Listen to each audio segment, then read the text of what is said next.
wada ku soo dhawaada barnaamijkeeni wax weydiin ogaal ka sheegne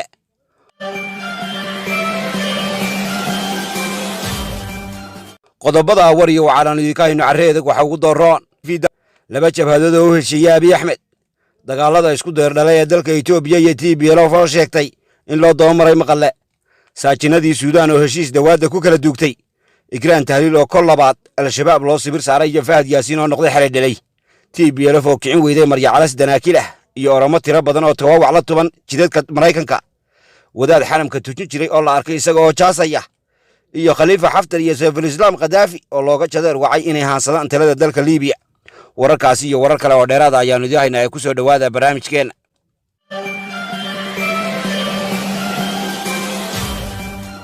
wararka gardawiiska ah ee Itoobiya ayaa sheegaya in heshiis la xosaha ay dawaada ku kala duugteen laba jabhadood oo maryacalas kana soo kala jeeda reeraha Oromada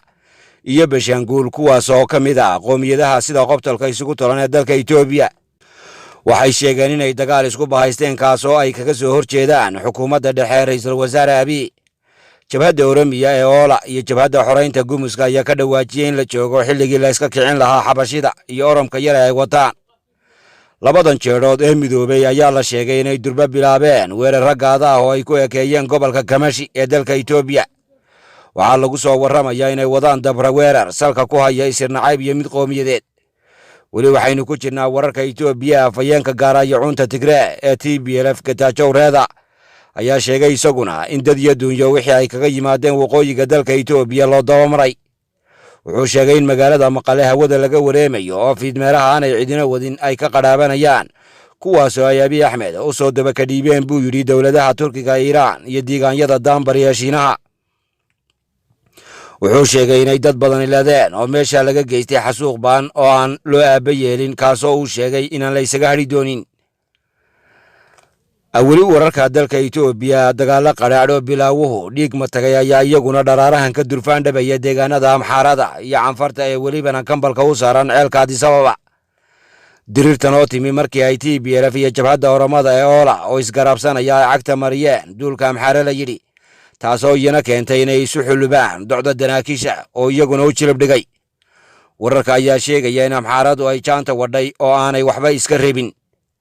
markii huwanta isgarabsanaysa ku biyo keentay balse Canfarta ayaa la bitinaya in la kicin waayay oo ay la galeen dagaal la isku basbeelay TPLF ayaa mahoobiday bogcado ka tirsan deegaamada Amxaarada oo kaabiga u saaran soono xiga dhanka deegaanka dhulka Soomaali galbeed dhulkan laga maradhaamay xabashida ayaa waxaa la sheegay inuu 120 geedi uu jiro magaalada Addis Ababa waxaa sidoo kale la sheegayaa in hubkan TPLF haysato qaarkii ay tiigsan karaan ama gaari karaan baa la yiri haddii la liishaamo ceelka Addis Ababa balse waxaa la sheegay inaanay TPLF damacsanayn inay wax ku turturto magaaladaasi waxaa la sheegayaa inaanay jirin ciidan Itoobiyaan ah oo hadda iska waabinaya ama jud iska odhanaya sidoo kalena iska hormadooben karaya jabhadda TPLF oo siqaysa waxaa dhinaca kale la sheegaya inay gaarayacuunta Tigray ilaa hadda ay la baaxaadegayaan gaas dhagoolayaal ku kala abtirsada danaakiisha iyo Canfarta oo iyaga jabadadoodii lagu soo doontay geesta kale waxaa dalka Mareykanka ka soconaya mudaharaado iyo banaanbaxyo ay dhigayaan duulka Amaara la yiri ee dhulkaasi u tacabiray waxay dadkani sida fiinta uga qaylinayaan duulaanka u dhawaan Mareykanku holoday ee uu ku sheegay inuu ku qaadi doono duulaanka dhana xukuumadda Itoobiya isagoo ka halgaadi doona dalka oo uu kala rogan tahay ee Jamhuuriyadda Djibouti reerahan xabashida waxay dawladda ina Biden ka durraamanayaan in haddii Itoobiya duulaan ay ku ekayso xukuumadda Washington uu Mareykanku kala kulmi doono halkaasi wixii Soomaaliya ka raacay 1993 waxay sheegeen inuu dhab uga fiirsado inuu isku dayo Itoobiya oo gacan wax lagaga wanaajiyo sidoo kale dadkaasi ayaa la kooraadayay haylo ay ku xardhanaayeen inay gaf tahay sideedaba in Washington labada biyo buufiya qulaan qorshaha u fadhiisato ama cunaha la dawladda ay qaydka wadaagaan Eritrea oo garab taagnayd teer iyo intii uu dagaalku ka durfaan dhabay Itoobiya dhinaca bariga dhexe wadaad beri hore tujin jiray masjidka barakaysan ee magaalada Maka ayaa la sheegay inuu kitaab xooray Sheekh Adil al-Kilbani imaamkii hore ee xaramka ayaa la sheegay inuu xoob siibtay dhinaca jaaska iyo filimaanta ama jilista riwaayadaha waxaa la sheegay in Adil al-Kilbani uu hadda noqday imaamka goobta aflaanta khiyaaliga ah iyo malaawaalka lagu jiro ee Hollywood taasoo ku taala dalka Mareykanka hore waxaa loo soo bandhigay wadaadkan oo khamaarka turubka ku ciyaaraya gudaha dalka Sacuudiga. waxaa la sheegay inuu ka mid ahaa qolyaha madhabta Maxamed Cabdi Wahaab oo loo yaqaano Wahaabiya, kuwaasoo aan waxba ka xidhnayn. waxaa la sheegay in Eebbe fashiliyey maadaama wadaadkani dhagar qarsoon u maleegayay diinta Islaamka. waxaa la sheegay inuu ka soo muuqday muuqaal riwaayadda jilaya oo filim ah kaasoo laga metelayay dagaaladii hore ee carreeda ka dhacay, isagoo sitaa darajada korneel sare. wadaadkan Caadil Alkilbaani ayaa la daawaday isagoo isjajabinaya, jaasaya, sidoo kalena ciyaaraya qobka ciyaar. wadaadkani ayaa hore wuxuu u sheegay inay xalaal tahay heesaha iyo turubka, iyadoo la og yahay in sudaysina isaga ku dabafaylay kadib markii uu sheegay in yuhuudda lagu marti qaadi karo dhulka barakaysan. tan oo kale ayaa iyana waxaa la sheegay inay ka soo jiijiileedahay wadaadda Soomaaliyeed oo loox tuuray, kuwaasoo dhalaalka dunida ka doorbiday inay Eebbe isu dhiibaan. dhinaca dalka Suudaan oo teer iyo gugii la dhuuxiyey ninkii sodomeeyada guud dambaabi jiray Cumar Xasan al-Bashiir iska ahaa mindi ku taag, ayaa la sheegayaa in beladii ka duurfaan dhabaysay lasoo yara dabaaday. waxaa la sheegayaa in iminka xaalku xasiloon yahay oo labadii cole isku hayay ay ogolaadeen in hore looga dukukuro meesha la candhaadho.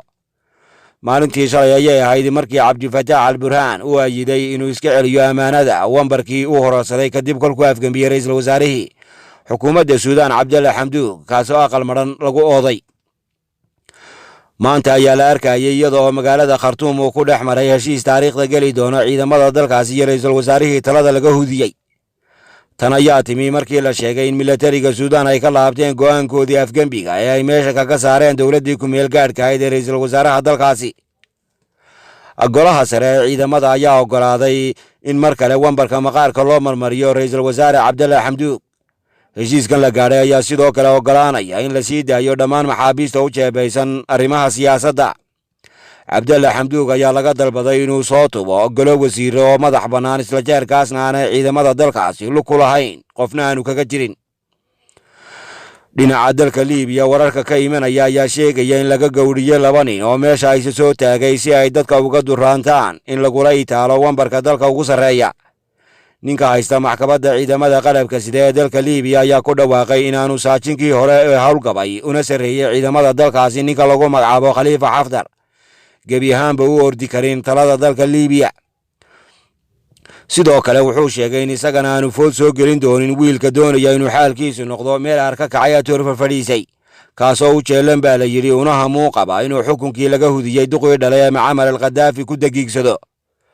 dacwadoogaha oo magaciisa la dhaho Maxamed Qaruuda ayaa intaa ku daray inaanay Liibiya madaxweyne ka noqon doonin haddii ilna dhiig laga keeno midna biyo nimanka lagu kala magacaabo Sayf-ul-Islaam al-Qadaafi iyo Khalifa Xaftar. ugu dambayntii daawadee saajin Cabdulaahi Buule oo ku magacaaban xeraalyaha maxkamadda ciidamada oo xalay fiidcawlkii war ka dhurayay dhalada dowladdu dambaabto ayaa sheegay in baajin iyo baadhis dheer oo ay sameeyeen kadib ay u soo baxday inaan hay-adda basaasnimo ee Soomaaliya lana dhaho ninsa aan la isaga soo dhigin gabadhii la odhan jiray Ilhaan Tahliil Faarax oo teeriya bishii Juun la raacdaynayay raq iyo ruux meel ay ku aayootay. wuxuu sheegay inuu waayay meel ay gabadha dhiigga iyo dheecaankaba ay nise kaga sii daysay. wuxuu sheegay inaanay dilkeeda dhanna u dhaafsiisnayn fallaagada al-shabaab oo uu ka dhawaajiyey inay horeba dhaar ugu martay iyagu inay dileen gashaantida. wuxuu ninka la dhaho Kamay sheegay in ay xalay dhalay iyo weliba biyo madaasho yihiin raggii hore farta ugu godneyd ee ay ka midka ahaayeen Fahad Yaasiin Kulanajis iyo Yaasiin Faray. wuxuu sheegay in tani tibix hore tahay oo warka ubuucdiisii ay gadaal jirto dhowaana la bayaamin doono. dadka ka halceliyey warka saajinkani ayaa sheegay sidoo kalena biniixiyey in kiiska bilcantan la moosayo si ay kuraas baarlamaan u raadsadaan ragga loo sibir saarayo qalashada gabadhan. sidoo kale hooyada dihatay gabadhan gar iyo magla'aanta ku maqan oo magaceeda la dhaho Qaali Guhaad oo u dumijaaqday jibsinta idaacadda Maraykan ee Soomaalida ee VOA ayaa sheegtay inaanay sinaba u maqli karin in inanteeda ay gowraceen al-shabaab, iyadoo intaa ku dartay inay gabadhaas wixii gaadhay ay u haysato taliska la beri yeelay. Ilhaan Tahliil Faarax ayaa ahayd sarkaaladda yar oo ka tirsanay hay-adda sirdoonka Soomaaliya ee NISA, taasoo nuurigeed la waayey bishii 6 ee gugan. kolkaasi oo markii dad ugu wardambaysay la sheegay inay gaadhi ka raacday gurigeeda oo kambalka uu ahaa halka lagu magacaabo Habar Khadiija oo meesha ay tax dhigaan duulka wax xuuraama ee NISA lagu magacaabo.